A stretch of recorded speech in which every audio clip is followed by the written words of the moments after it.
Salut à tous, la team Well, Tom Show pour Lyon Fan TV. Très heureux, les gones, de vous retrouver pour une nouvelle vidéo. J'espère que vous passez un bon début de week-end qui est plutôt printanier du côté de Lyon. Pas estival, printanier, des petites valeurs de température aux alentours des 20 degrés. Donc on est plutôt pas mal, un petit peu de soleil. Les feuilles qui tombent, c'est l'automne. Bref, avant toute chose, les amis, vous avez l'occasion de gagner, l'opportunité surtout de gagner le maillot collector de l'Olympique Lyonnais, réédition du maillot domicile de 95-87 qui est magnifique. Il est neuf, il est sous blister, il est pour vous. C'est un concours qui est non sponsorisé, je le répète à chaque fois. Ni Adidas, ni L'OL ne m'a fourni ce maillot, c'est moi-même qui l'ai acheté. Et c'est pour vous remercier de votre fidélité. Pour ça, c'est très simple. Vous avez jusqu'au match contre Marseille pour le gagner. Et vous devez aller dans l'onglet communauté. Vous devez être abonné à la chaîne. Très important, être abonné, mettre un like sur le post en question et commenter autant de fois que vous le voulez. Plus vous commentez, plus vous avez de chances de le remporter. Bonne chance à vous, les amis. Alors, je vous commente aujourd'hui la conférence de presse d'hier de Fabio Grosso. Je vous ai déjà parlé dans une précédente vidéo de l'interview dans le Progrès de Fabio Grosso. Et hier, la conférence de presse, évidemment, comme d'habitude, je vais me répéter. Eh bien, il y a eu beaucoup d'éléments de langage de la part de Fabio Grosso.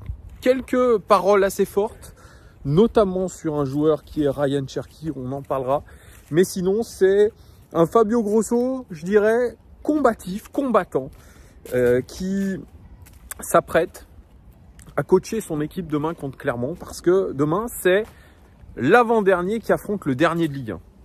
Donc un duel de mal classé, un duel de club qui joue le maintien, puisque Fabio Grosso ne nous y méprenons pas, pardon. Il l'a dit après le match contre Lorient, nous jouons le maintien, peu importe ce que dit Santiago Gucci ou autre. Le patron du sportif, jusqu'à preuve du contraire, c'est Fabio Grosso. Fabio Grosso, il a fait l'état de ses troupes, qui seront d'ailleurs demain au complet. Demain, les troupes de l'Olympique Lyonnais seront au complet. Il y a beaucoup d'enfants, excusez-moi, des petits bruits environnants.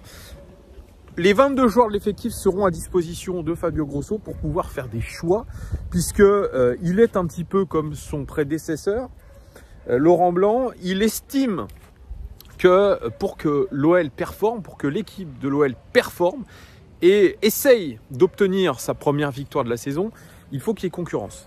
Donc la concurrence sera évidemment au rendez-vous avec un groupe qui l'a fait travailler pendant 2 semaines environ. Alors bien sûr, il n'y avait pas Ernest Nouama, il n'y avait pas... alors je me demande pourquoi il n'y avait pas Clinton Mata. Enfin, il y avait Clinton Mata, me semble-t-il, puisque les matchs de l'Angola se déroulaient. Je ne sais pas pourquoi. Bon, peut-être qu'il n'est pas en sélection. Et puis, il y avait aussi les internationaux espoirs. Et donc, il a eu quand même un groupe assez conséquent quand même pour travailler notamment des mises en place tactiques, pour travailler techniquement, pour travailler mentalement aussi. Ils ont essayé de travailler un petit peu tous les aspects. Et il a dit, effectivement, il utilise un mot que je trouve intéressant, c'est-à-dire que la fin de semaine et le match en fin de semaine, c'est un examen. Et oui, c'est un examen pour voir si on a bien travaillé. Et selon lui, le travail doit payer, mais doit payer d'une manière, je dirais, qualitative. À savoir qu'il estime que si vous jouez bien, vous avez plus de chances de remporter un match. Mais il dit, bien sûr, si on joue mal et qu'on remporte le match, ça me va. Moi, je pense que, comme beaucoup d'entre vous, je pense que peu importe la manière, ce qu'on veut voir, c'est sur le terrain, ce sont des guerriers, ce sont des joueurs qui ont envie de gagner les matchs. Il dit on a... Attendez, j'ai une horde de gamins qui me foncent dessus. Je vais essayer d'aller ailleurs pour qu'il y ait un petit peu plus de... pour qu'il y ait moins de bruit. Donc, ce qu'on veut voir, nous, c'est des guerriers. Des joueurs qui ont pris conscience réellement de ce qu'il se passe au club, la situation du club. Alors, Fabio Grosso estime que ces joueurs qu'il a eus pendant ces 2 semaines ont pris conscience de la gravité de la situation et qu'ils sont prêts. Nous, ce qu'on a vu sur quelques vidéos du Progrès, notamment, qui a pu assister à l'entraînement une fois par semaine, on voit quand même un Fabio Grosso qui arrête souvent la session d'entraînement, c'est ce qu'on nous rapporte, en tout cas, je n'y étais pas, qui réitère ses consignes, qui voit surtout des joueurs par moments qui ne comprennent pas ce qu'il veut et il doute finalement de cette capacité des joueurs à apprendre et à restituer. Donc on est dans un cadre extrêmement scolaire où on a en face, il a en face de lui finalement des élèves. Sauf qu'à un moment donné, quand vous êtes à l'Olympique Lyonnais, censé être un club majeur de votre championnat, que vous êtes censé jouer, je dis bien censé jouer des Coupes d'Europe, ou en tout cas vous qualifier pour des Coupes d'Europe, se retrouver face à des élèves de collège à qui il faut tout apprendre, eh bien j'imagine que vous dites la tâche est ardue. Et d'ailleurs ce n'est absolument pas normal. Alors moi j'entends, c'est vrai, l'entourage de Coco Tolisso me dire Coco il est assez interloqué quand il voit la qualité des joueurs autour de lui qui est très faible. Je suis désolé, avec cette équipe-là, normalement, vous n'avez pas à jouer le maintien. Je suis désolé, alors qu'on ne joue pas la Coupe d'Europe avec cette équipe-là. Ça encore, je trouve ça vraiment présomptueux, mais en tout cas, on ne peut pas jouer le maintien, même selon lui, avec un niveau de qualité des joueurs autour de lui faible. Moi, sincèrement, je n'y crois pas. Bref, en tout cas, il faudra s'appuyer vraiment sur de la qualité. Il faudra évidemment des valeurs de combat parce qu'on va affronter une équipe de Clermont qui a la tête dans le seau, comme nous, qui, elle, pour le coup, est habituée ou semble habituée à pouvoir jouer le maintien. Nous, ce n'est pas le cas. On sera à domicile, on sera dans un stade qui est plein. Oui, il y aura de la pression sur les épaules de nos joueurs, c'est sûr. Comment vont-ils répondre à cette pression dans un match qui paraît être le plus abordable de ces 2 prochains mois, puisque je vous rappellerai ensuite le calendrier démentiel que nous avons jusqu'à la trêve hivernale. Ça va être très compliqué. Les points qu'on n'a pas été chercher sur les 2 derniers mois, 3 derniers mois, il va falloir aller les chercher dans un calendrier très complexe.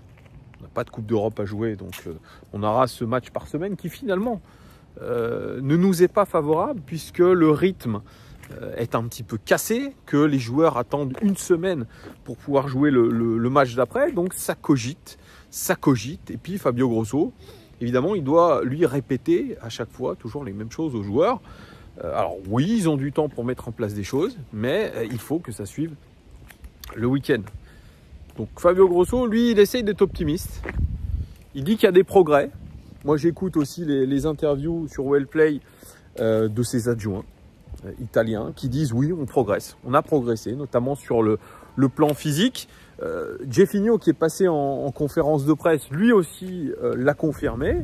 Je ne dis pas que nous ne travaillons pas avec l'ancien coach, mais là, l'intensité est différente.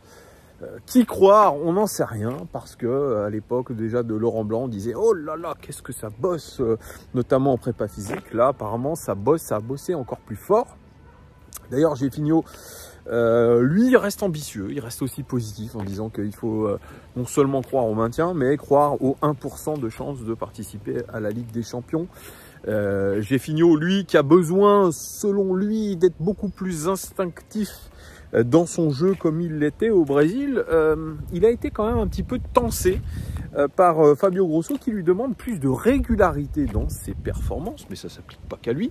Et il y a un point sur lequel il a insisté, et moi que je trouve encore une fois ubuesque, c'est que Gefinho ne parle toujours pas le français.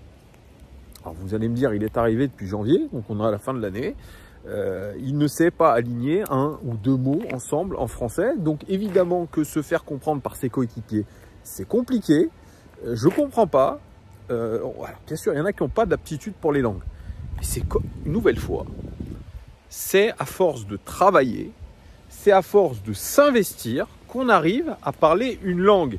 Et quand vous êtes dans un pays étranger, que vous bossez dans ce pays étranger, C'est important. C'est important. J'imagine que s'il ne sait pas parler le français, il ne sait pas très bien parler l'anglais.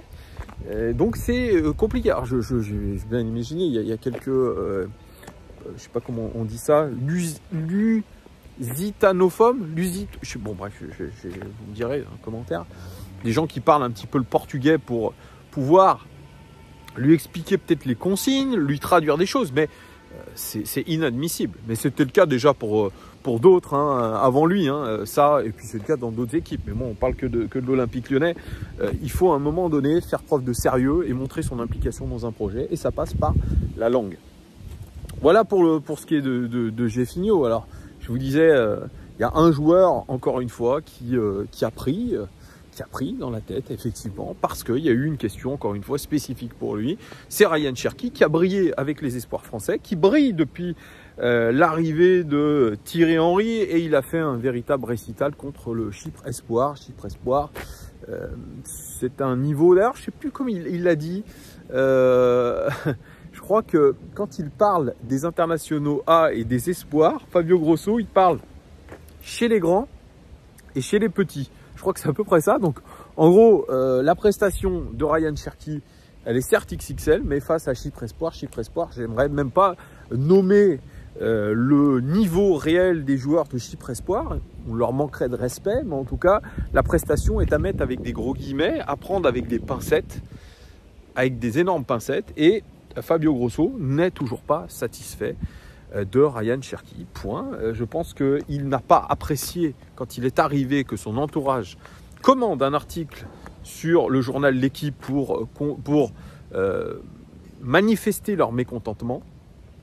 Et je crois qu'à partir de ce moment-là, il y a une sorte de confiance qui a été rompue. Et il y a surtout une analyse très claire de Fabio Grosso qui est la même que ses prédécesseurs. 4 ans dans le groupe pro pour Ryan Cherki, pourtant très jeune, mais de par son salaire, joueur important du groupe lyonnais, le constat est implacable et terrible, que ce soit dans l'interview dans le Progrès, que ce soit dans l'interview d'hier, en conférence de presse. Non, Ryan Cherki n'est pas un joueur particulier, il n'est pas un joueur incroyable, c'est un joueur normal du groupe. Donc il fait très clairement dégonfler le boulard de Ryan Cherki et de son entourage. Donc pour moi, Ryan, c'est un joueur normal du groupe. Et il a des qualités incroyables, ça c'est sûr. Par contre, il lui manque des qualités mentales, des qualités physiques. Voilà.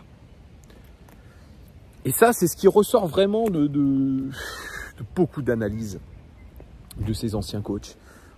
Rudy Garcia, Laurent Blanc, Peter Bosz, qui disent que oui, Ryan, il a du talent, mais Ryan, il comprend rien tactiquement. Ryan, il n'est pas au niveau physique. Ryan, il n'est pas au niveau mental.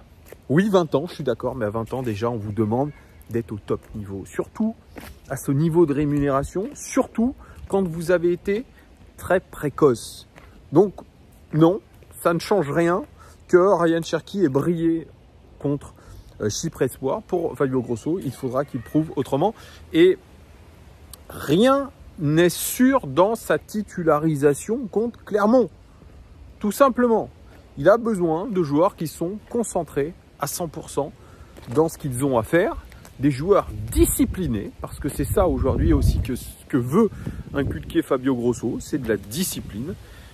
Il est face à un énorme défi de carrière. Vous imaginez bien demain que si l'Olympique Lyonnais ne gagne pas, fait pas sa première victoire de la saison, les amis, je pense qu'on sera plongé dans un énorme chaos. Je ne dis pas que ce n'est pas le cas actuellement, que nous ne sommes pas dans le chaos, mais alors là, il va falloir très clairement sortir les parapluies, et ça sera aussi un révélateur sur vraiment ce qu'il s'est fait dans cette semaine, ce qu'il s'est travaillé face à un adversaire à notre portée qui joue en ce moment même les mêmes choses que nous. Il y aura vraiment, je pense, de la matière, et surtout valider ou non le fait que l'Olympique Lyonnais est vraiment dans une saison cauchemar. C'est un match à 3 points. Selon Santiago Cucci, ce n'était pas un match vital. Fabio Grosso lui a dit indirectement en conférence de presse, c'est un match vital. L'OL doit absolument gagner demain. C'est impératif. On jouera en plus en prime time à 20h45. Nous n'avons pas le choix, les amis, que de gagner. Et j'espère sincèrement que nous allons le faire. Voilà, dites-moi en commentaire ce que vous pensez de la conférence de presse de Fabio Grosso. Dites-moi ce que vous pensez d'ailleurs à 24 heures du match. Est-ce que l'OL va le faire ou non? Est-ce qu'ils vont enfin gagner leur premier match de la saison? Merci de votre fidélité. Bon week-end et à demain. Ciao!